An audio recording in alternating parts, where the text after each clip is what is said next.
section 11.2. This is based on inference, which means it is a combination of hypothesis testing as well as confidence intervals. Okay, so if you remember, we were talking about last day, we were talking about what? This is not about the population proportion. This is about two sample means or two populations. We are dealing with two populations. So in this case, right, in this section, especially section 11.2, we have to assume that standard deviations are equals, which means standard deviation from population 1, let's say population 1, it is sigma 1. Standard deviation of population 2, it is sigma 2. Okay, they are equal, but they are still unknown. They are unknown. Yes, true, they are equal, but they are unknown. Clear? So it is something like this. Sigma, we don't know sigma. Okay, they are equal. Right. Now we are going to compare two population means when the two samples are independent. Actually, we are dealing with samples. That's why we had, you remember this mu equals x1 bar minus x2 bar. See, these are based on samples. Those are means of the sample means. Okay. So we are going in this case, we are going to deal with two samples if they are independent. Assumptions, they are pretty easy because two populations, I mean, we are considering two populations, population 1 and population 2. Their standard deviations are equal. Sigma 1 equals sigma 2. But we don't know that. I mean, we don't know what is sigma 1 and sigma 2, or simply sigma.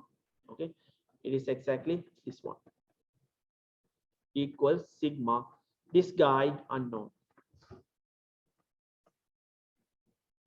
Clear? Okay. Right.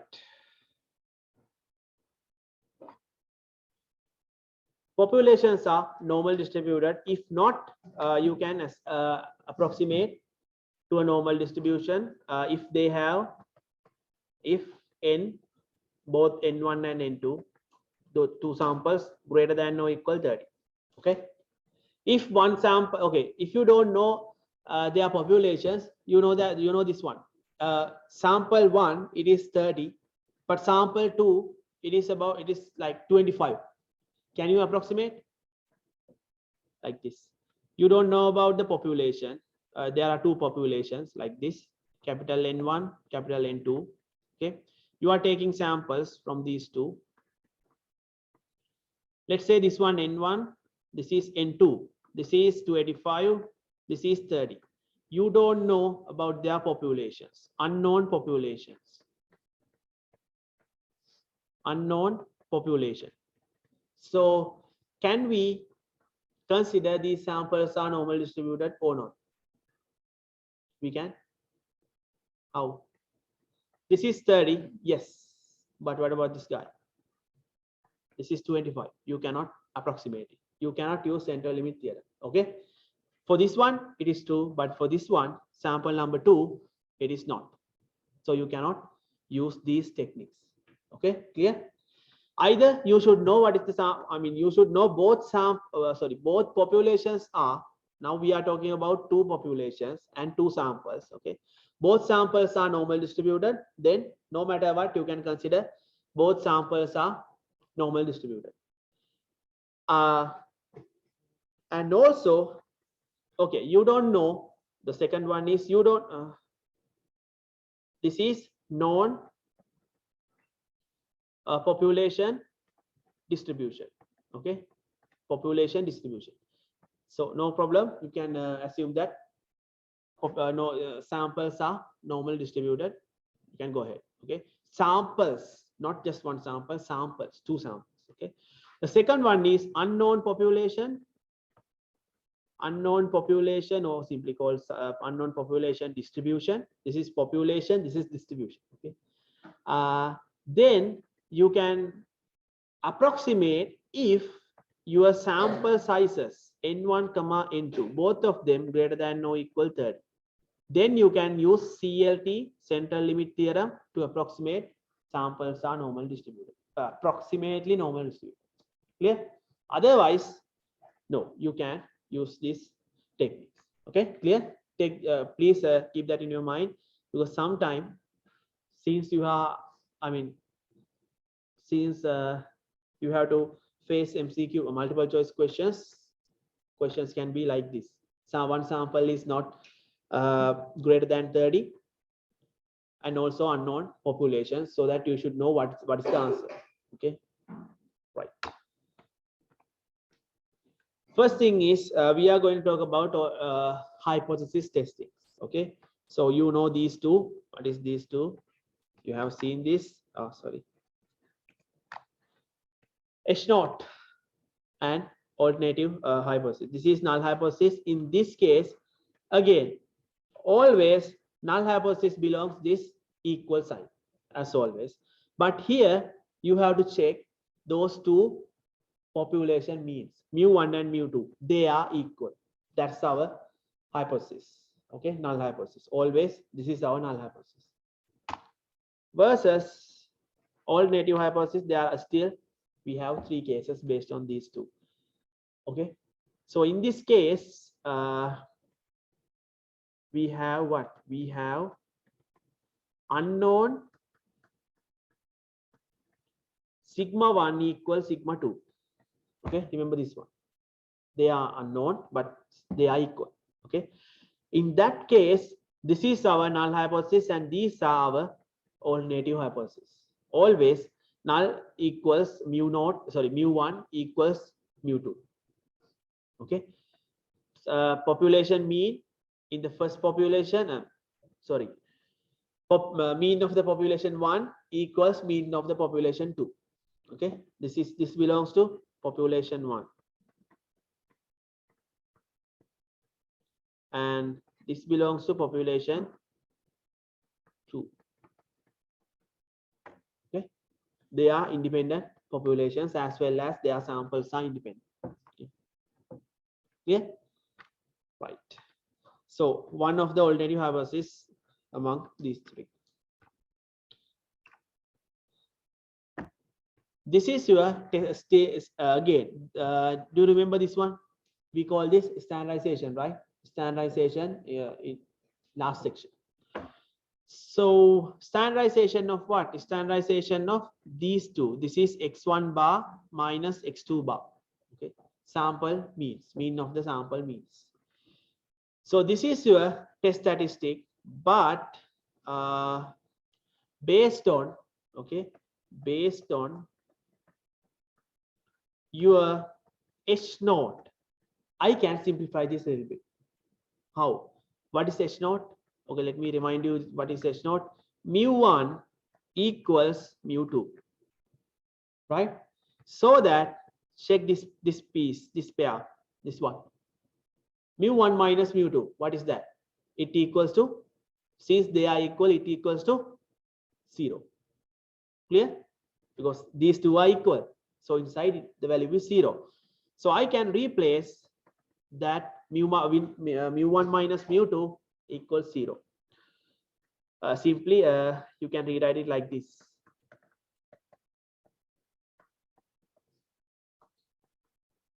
Right? Same thing. Okay? Same thing. So I can replace that part, 2 bar. This is going to be 0. This part going to be 0. Clear? Clear? So divide by 1 squared over n1 plus sigma 2 squared over n2.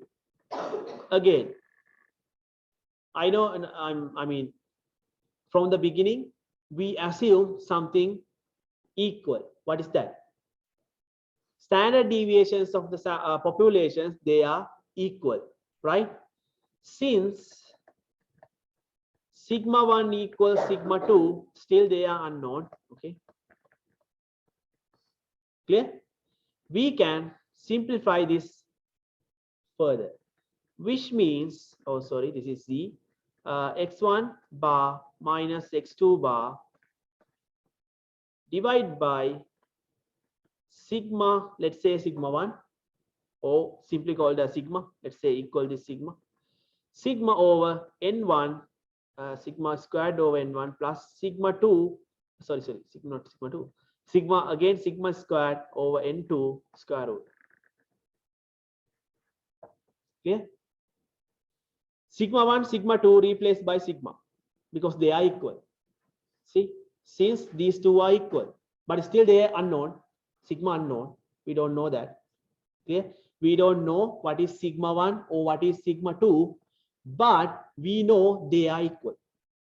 Okay, clear? So you can, I think, yes, let me erase this part.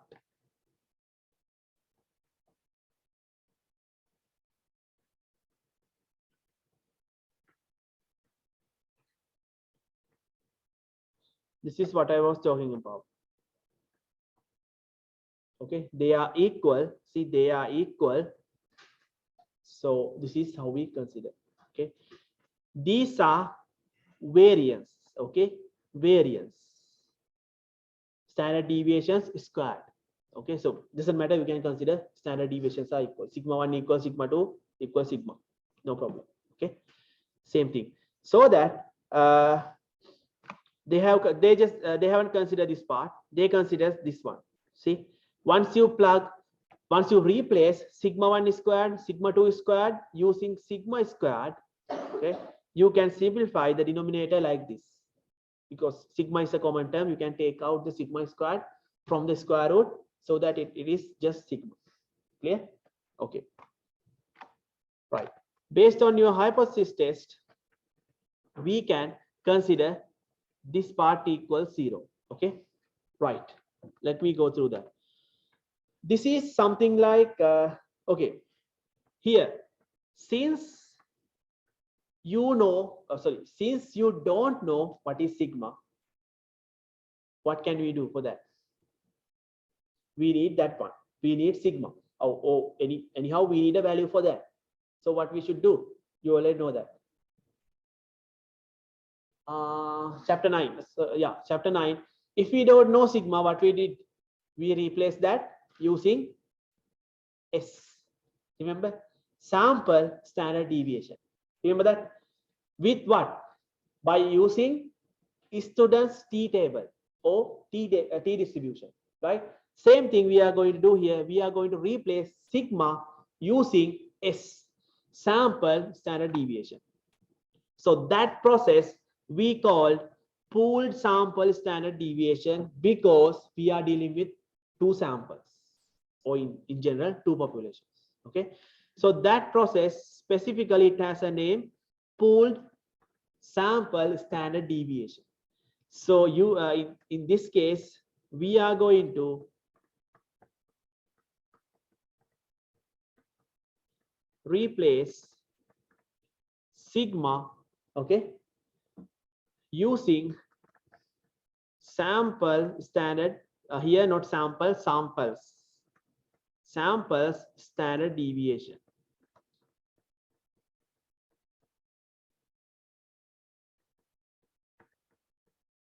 Okay, standard deviation. So this is your pooled sample standard deviation. We denote it by SP. S means sample standard deviation. P means pooled. Okay, this P mean this P mean pooled. This S means sample standard deviation. Clear? I know it is a little bit. I mean, it's a giant formula, but the same thing you have to do again and again. Here n-1 based on the per sample times its variance. Okay, sample variance. I mean simply squared of the standard deviation. Okay, clear? S1 or S2 are sample standard deviations. Sample standard deviations.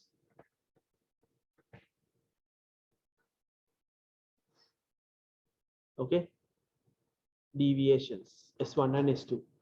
So according to that, S1 squared and S2 squared are sample variances or variances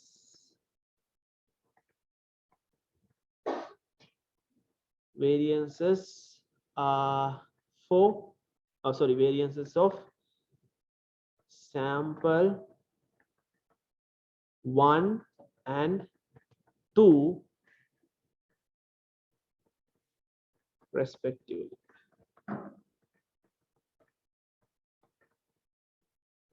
Okay, clear?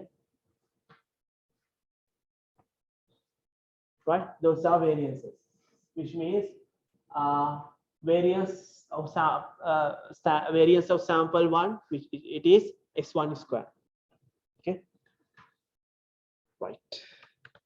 But you should, I mean, remember this, or you should familiar with this, because this is how we, SP is the guy we are going to replace instead of sigma. Okay, we replace sigma using this SP. Okay, pooled sample standard deviation, right? Okay, now replacing sigma with its estimate. So this SP is the estimate, always is estimated.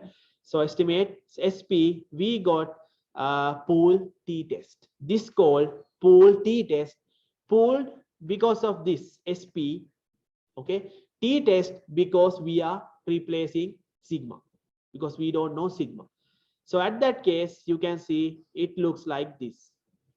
Still, for a moment, consider mu1 minus mu2 as well. Okay, because we haven't started hypothesis testing yet.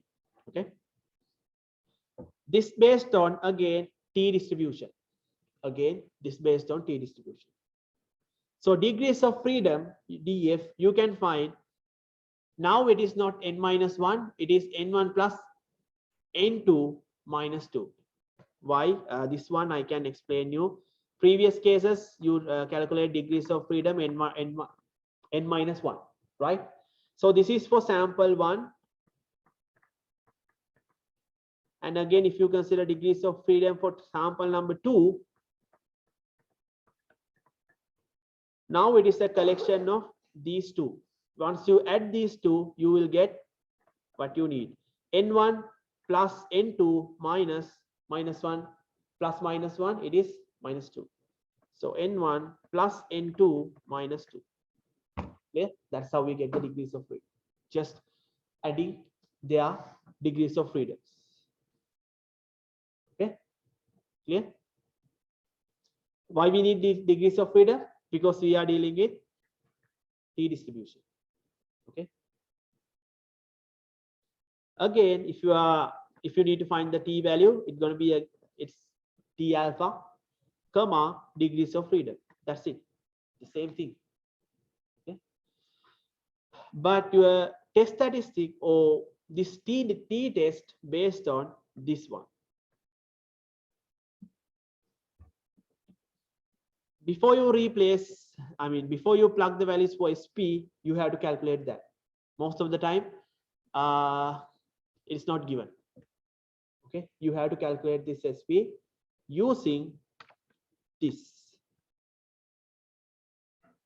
Okay, clear? Now I can explain you what is this denominator. This denominator, it is the degrees of freedom. See this one. This is your DF. Denominator in this SP. This is your degrees of freedom. Okay, clear? Okay. Under the null hypothesis, as I mentioned, I think, yes,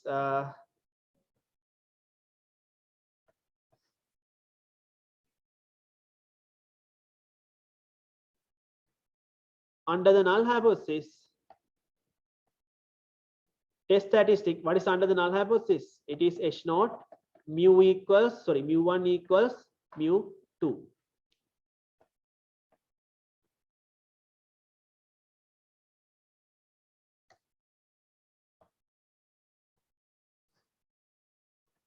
Okay, or you can rewrite this like H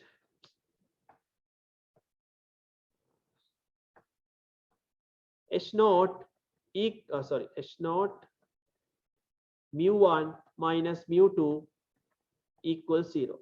They are same. Okay, they are same. So mu1 minus mu2 is 0. So replace this one by 0 and you will get, this is your T statistic or test statistic for this pooled T test. So this test is pooled T test, not just T test. It is pooled T test. Okay. So these names are like unique names. If you have to, in the problem, if they have mentioned use the pooled T test, then you should know it is about 2 population cases based on chapter 7. Okay. Clear? That's how we identify what you have to do. Right. Any questions? You can expect one or more questions, one or not many, 1 or 2 questions from pool T test. Okay, clear? So this is about pool T test. This is a summary. Assumptions, you don't have to worry about this one. Samples are independent because populations are independent. Okay, normal population or large sample. See, these are the 2 things. This one or this one. If you have large samples, then using CLT, central limit theorem, you can approximate to normal distribution. So in any case, it's about normal distribution. Okay, it's about normal distribution. Equal population standard deviations. Sigma 1 equals sigma 2 equals sigma, which is unknown. Okay, remember this is unknown. Even sigma 1 or sigma 2, they also unknown. Okay, clear? Right. So test statistic is this one under null hypothesis, under H naught. This is under H naught. Under H naught. Remember that. Okay, under H naught. That's why we don't have this minus mu1 minus mu2. That part, it goes 0 because we are considering H naught. We are considering this test statistic based on H naught, under H naught. Okay, and don't forget this SP, pooled standard deviation. Okay, so SP I can write here, it is N1 minus 1 times S1 squared plus 2 minus 1 S2 squared divided by their degrees of freedom, summation of degrees of freedom, or simply DF. Okay, this DF means where DF equals N1 plus N2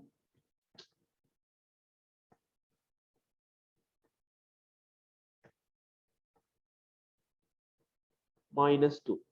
Okay, this is how we find the SP. Okay, right.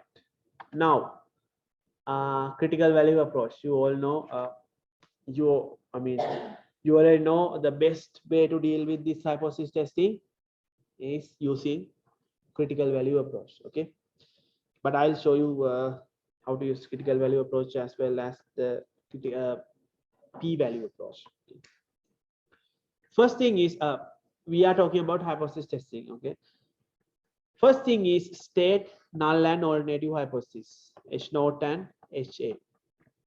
First, state them, then decide. Those steps are very similar. Then try to find the significant level alpha. Compute your test statistic, which is this one, because always we compute the test statistic under H0. Okay, under H0. If you remember what we did in chapter 9, what we did in the chapter 11, same thing happens. We consider that we calculated the test statistic under H0. We consider, do you remember mu naught? We replace mu naught because it is under H0. Okay, so same thing, but the difference is this one. Here you have to replace SP. Okay, find the critical value and find the T alpha or T alpha over 2 based on your alternative hypothesis. The degrees of freedom is this one always. So you should be able to find the T value from the T table. Okay. Sometimes since you have maximum about 50 in your T table, we may have problems if you have sample size more than 50. That's going to be a problem, but don't worry. For the exam, I mean, in the exam, you don't get a value greater than 50. Definitely, you should be able to use your T table, what I have given. Okay, but I don't know what are the examples, but they have used more than 50. But still, yes, we can use T test. Okay, right. Let me. Okay, if left tail test, definitely it's gonna be T alpha, negative T alpha. Okay, reject H0 if negative T alpha greater than T. What is this T? This is your test statistic.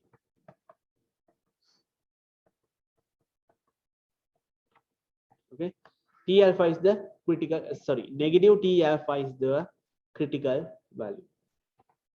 So if your T less than negative T alpha, which means reject H0. Right tail test, positive T alpha, you reject F0 if your T greater than T alpha. This is your T alpha, which means your critical values. Critical value. Okay. Third one is the two tail test. You have to use alpha over 2. Okay. So reject H0 if your T value greater than positive T alpha over 2 or less than negative T alpha over 2. Sorry, these two. Okay. Now these are the this is not alpha. This is alpha over 2. Okay, T alpha over 2, not alpha. I think it's typo here. Clear?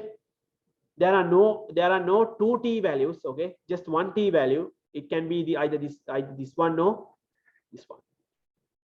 Okay, just one test statistic value. If it is here, somewhere here, then yes, you have to reject H0, and also if it is here, you have to reject H0.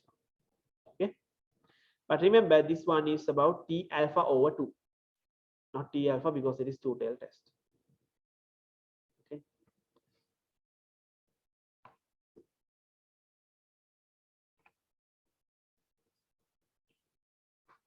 P-value approach. First few steps, yes, they are same. State null, identify alpha, compute test statistic with this pooled standard deviations. Okay, find the p-value using degrees of freedom n1 plus n2 minus 2. Okay, and calculate the test statistic. Based on the test statistic, go to the T table and find the corresponding value, corresponding probability value or corresponding alpha value. Okay, not alpha, p value, that delta value. Okay, again, if it's a left tail, p value is this one, which means delta. If I consider this is your delta, so p value equals delta. If it's a right tail test, your p-value is 1 minus delta. So this is your delta. This is going to be 1 minus delta. Remember that notation? Okay. So if it is a two-tail test, this is going to be 2 times delta. This is delta. This is this area. I'm talking about the colored area. Delta. So to p-value is 2 times delta. This table value is delta. Okay.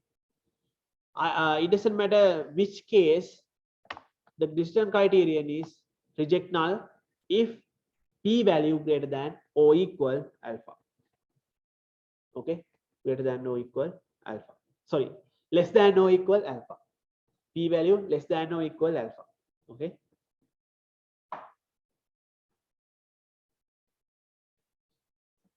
Most of the time, rather than the critical value approach in general, I mean, in real world problems like researchers, they use p-value approach.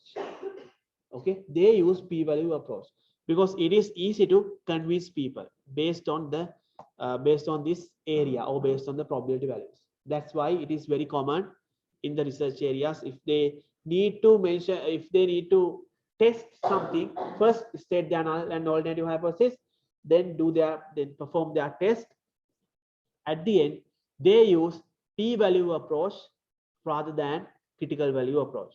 Okay, based on p-value, if it is less than or equal alpha, then simply they reject test note and stick with their claim.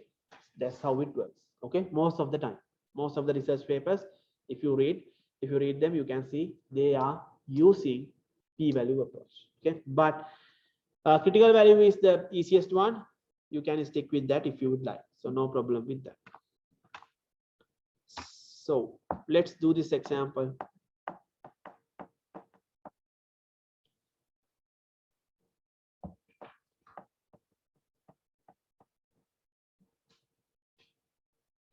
Study was done on a relation of sex and sense of direction, special orientation and family.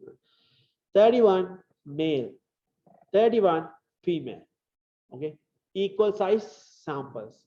Students were selected and taken to unfamiliar wooden park, right? Okay, given. So this is about sample, let's say x1. This is about sample x2. Okay, so it is better, I mean, no, not in the exam, you don't have to mention this, but in general, you have to mention what are your variables. What is x1, what is x2? X1 based on male, x2 based on female, like that. Okay, otherwise, nobody knows what is x1, what is x2. Okay, clear? I think they have mentioned in the next slide. Okay, first thing is state null and alternative hypothesis, find alpha, find calculate your test statistic. Okay, those are the 3 steps. What is alpha? 10%, which means 0.1. Alpha equals 0.1. 0.1. Okay, this is the claim. Conclude that this is the claim. So in the claim, inside the claim, you should be able to find the, you should be able to find the keyword.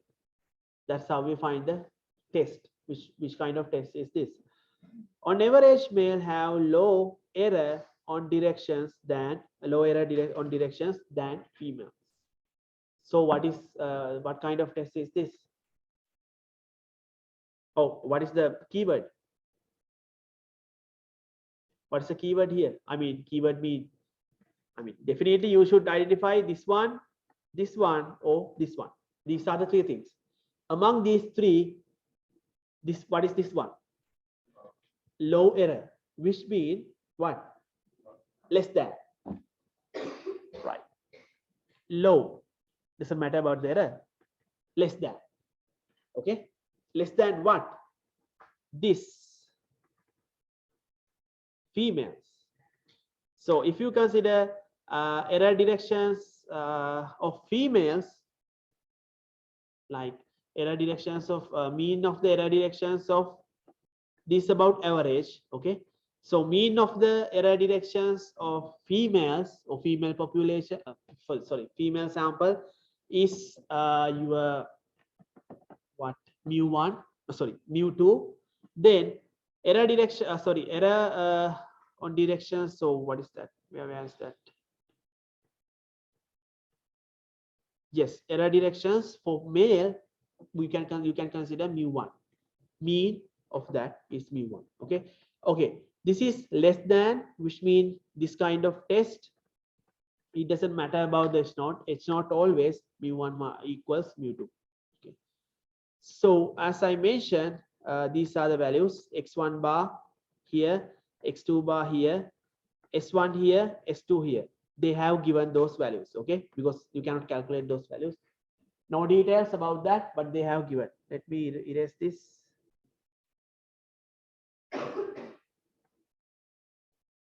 Okay, so they have given that.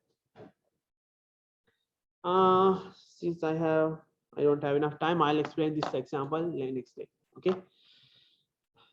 Okay, this is just one example. Sorry, this is just one example up to this point. It's just one problem up to this point. This is include to this problem. Okay, because these are the values: x1 bar and x2 bar, s1 and s2. This is the sample standard deviation s1 first sample, s2 is second sample. Okay. Okay. Let me give you the quiz as I promised. So this is about hypothesis testing. I didn't go through this example. Next day I'll go through this example. Okay. Right.